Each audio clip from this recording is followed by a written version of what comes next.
La Côte d'Ivoire à l'Expo 2020 Dubaï aujourd'hui, la Côte d'Ivoire était à l'honneur. Côte d'Ivoire, c'était en effet la journée nationale de notre pays à l'exposition universelle. Un jour où une nation choisie du monde est fêtée, par l'ensemble des autres participants, pour son histoire, sa culture, ses traditions, ses richesses naturelles, humaines ou économiques, son développement et plus encore, pour son avenir. Aux côtés d'artistes et de sportifs qui font rayonner la Côte d'Ivoire 225 dans le monde entier, je veux parler de Assalfo et Didier Drogba, nous avons mis en valeur nos succès, les opportunités d'investissement dans notre pays, la future CAN 2023, nos richesses agricoles ou créatives. Mais nous avons surtout célébré ce qui constitue, je crois, cette particularité unique de la Côte d'Ivoire, cette terre d'espérance et ce pays de l'hospitalité, comme le dit avec splendeur et ferveur notre hymne national. Nous avons aussi pu partager, avec nos amis des Émirats arabes unis, à quelques jours du 50e anniversaire de leur nation, à quel point leur succès était pour nous une source inépuisable d'admiration, mais plus encore d'inspiration. En quelques décennies, grâce au travail et à l'effort de tout un peuple, au leadership éclairé de dirigeants qui regardent l'avenir, à des investissements massifs dans les infrastructures et le capital humain, ils ont su faire d'une nation arrachée au désert, un hub logistique, touristique et financier unique au monde et un phare architectural, technologique et culturel du XXIe siècle. Oui, ils sont un modèle de développement qui doit nous inspirer et nous engager à toujours rêver plus haut, plus grand, plus loin. Et à ne jamais renoncer, car comme le disait Nelson Mandela, un gagnant est juste un rêveur qui n'a jamais cédé. La politique de Côte d'Ivoire est si MABRI lorgnait un retour au RHDP. Mabry Toikeus dans l'émission, Sans réserve, de NCI, j'ai des amis au RHDP, j'ai des contacts avec le président Ouattara. C'est un aîné, il l'a été avant d'être président de la République et continue de l'être.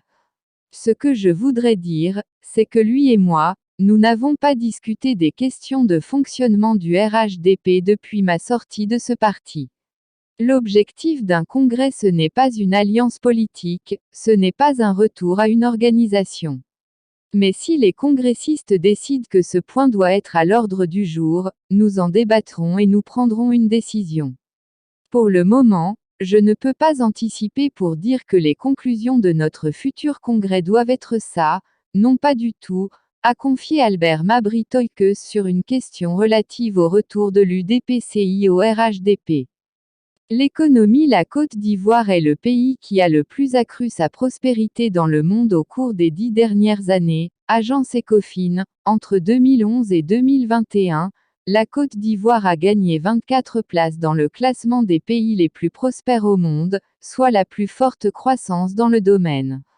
Dans le classement 2021 en Afrique subsaharienne, elle est 15e et occupe la 3e place de la zone francophone derrière le Sénégal et le Bénin.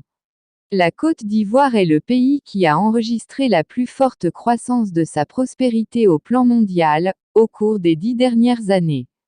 C'est ce que révèle l'édition 2021 du Prosperity Index, indice mondial de la prospérité, publié chaque année par le think tank britannique, Legatum Institute. L'étude évalue la prospérité de 167 pays à travers le monde en comparant leurs performances dans 3 domaines que sont l'inclusivité des sociétés, l'ouverture des économies et l'autonomisation des peuples.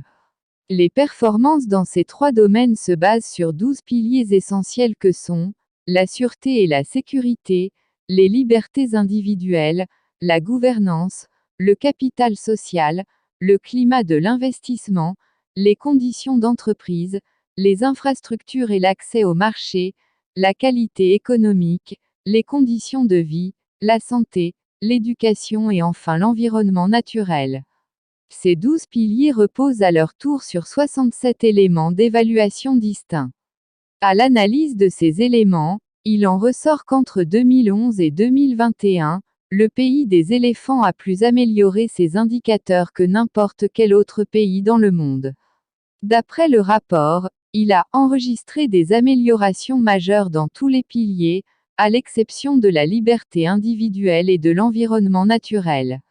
Les progrès les plus importants ont été observés dans le domaine de la qualité économique, où le pays a progressé de 54 places depuis 2011, les exportations de produits manufacturés de haute technologie ayant plus que doublé par rapport aux exportations totales. Au total, le pays est passé de la 144e place mondiale des pays les plus prospères au monde en 2011, à la 120e place en 2021. Il faut souligner que cette performance s'inscrit dans la droite ligne de celle réalisée en matière d'amélioration de ces indicateurs macroéconomiques depuis 10 ans. En 2012, la Côte d'Ivoire avait enregistré une croissance exceptionnelle de 10,9%, après la récession de 4,9% enregistrée en 2011. D'après les chiffres du FMI, le pays a ensuite enregistré entre 2013 et 2019, une croissance moyenne de 7,8% faisant de lui, l'un des pays à la croissance la plus rapide au monde, et a même intégré le cercle des notations de catégorie, WB, des 3 plus grandes agences internationales de notation. Cependant, de nombreux efforts restent à fournir pour assurer la répartition équitable des richesses créées au cours des dernières années. Bien que la pauvreté ait reculé dans le pays passant d'un taux de 46,3% en 2015 à 39,4% en 2020, selon la Banque mondiale, le nombre de pauvres a augmenté dans les zones rurales, avec un bond de 2,4% sur la même période. Une tendance que les autorités souhaitent inverser, grâce à de nouveaux investissements annoncés dans des secteurs sociaux clés comme la santé, l'éducation ou l'emploi est prévu pour la période 2021 à 2025. Notons qu'en Afrique subsaharienne, la Côte d'Ivoire est le 15e pays le plus prospère en 2021 et le 3e francophone derrière le Sénégal et le Bénin. Moutiu Hadjibi Nourou. La vérité ne se cache jamais. Sommet pour la démocratie aux États-Unis, voici les pays invités par Joe Biden. La Côte d'Ivoire n'y figure pas.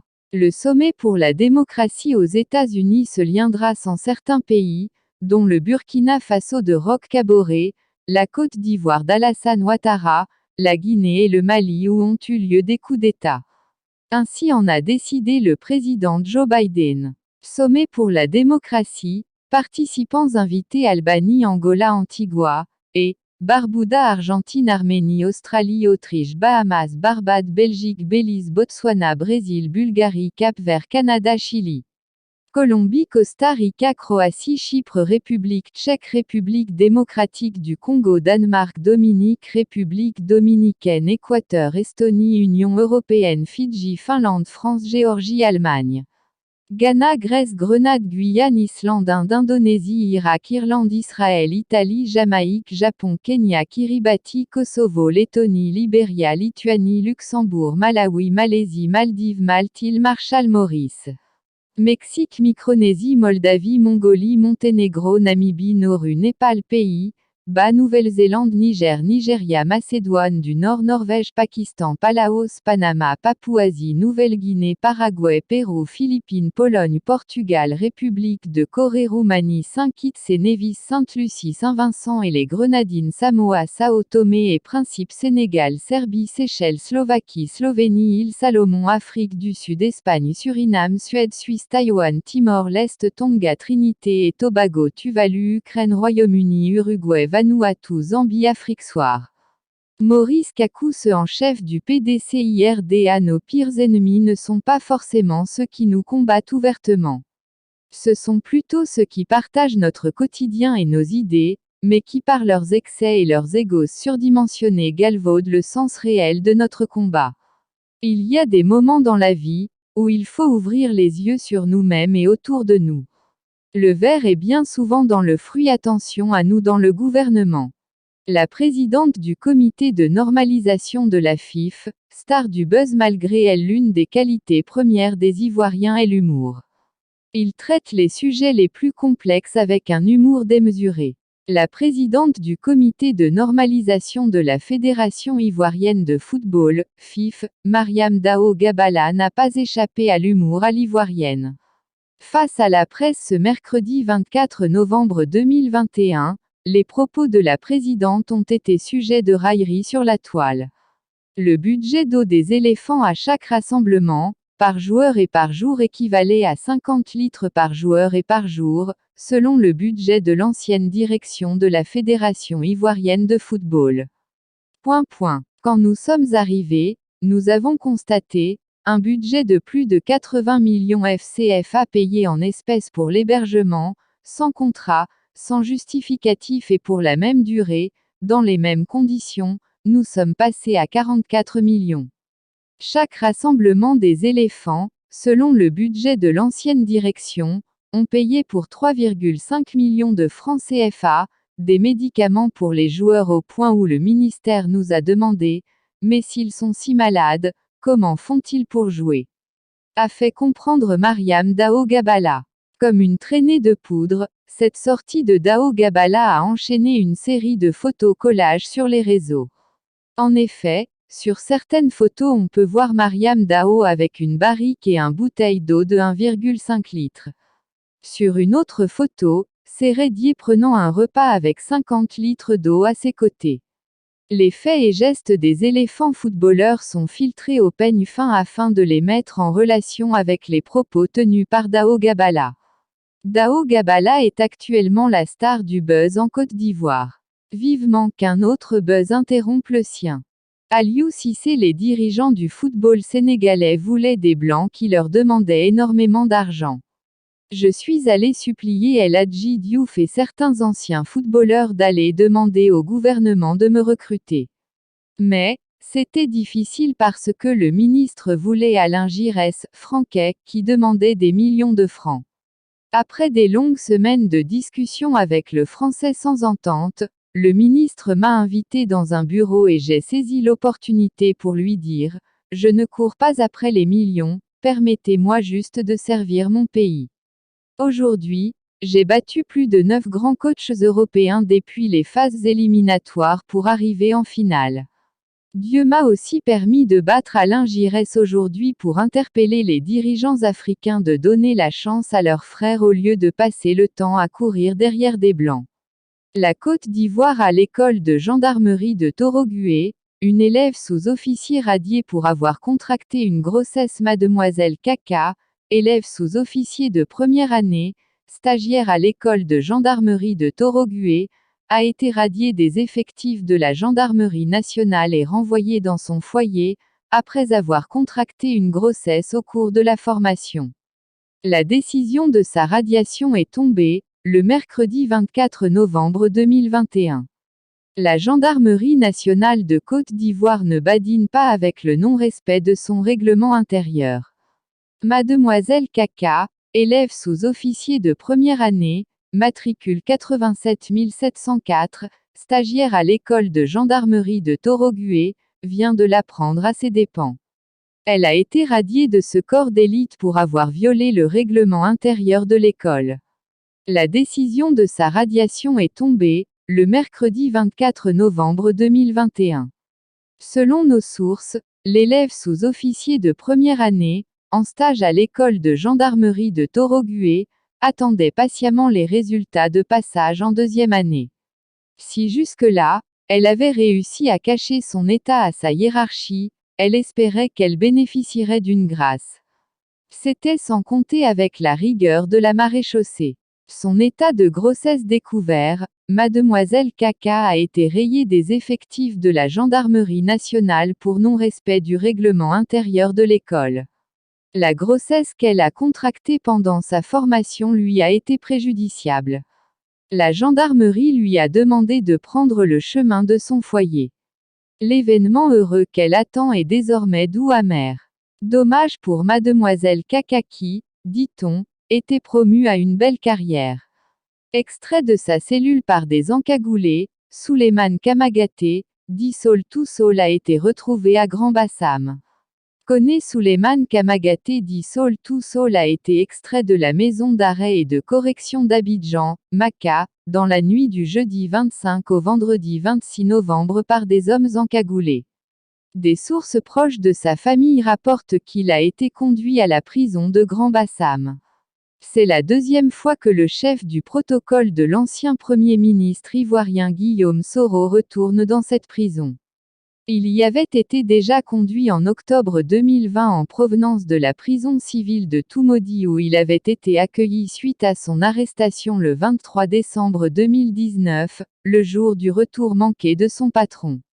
Saul Toussault est donc à sa 4e prison, Toumodi, Grand Bassam, Maka, Grand Bassam. Apparemment, la prison de Grand Bassam est mieux pour Saul Toussault.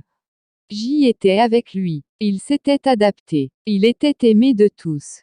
Le problème, c'est le fait qu'on le trimballe de prison à prison dans des circonstances rocambolesques qui ne sont rien d'autre que des enlèvements par des hommes encagoulés. Que recherche-t-on? Fait-il peur? Dans tous les cas, c'est un mode opératoire dont sont victimes plusieurs détenus politiques. Lida Kwasi et Kouad Justin sont 2 cas avérés du nomadisme pénitentiaire, dénonce un ancien codétenu de Kone Kamagaté Souleymane qui, lui, a été libéré.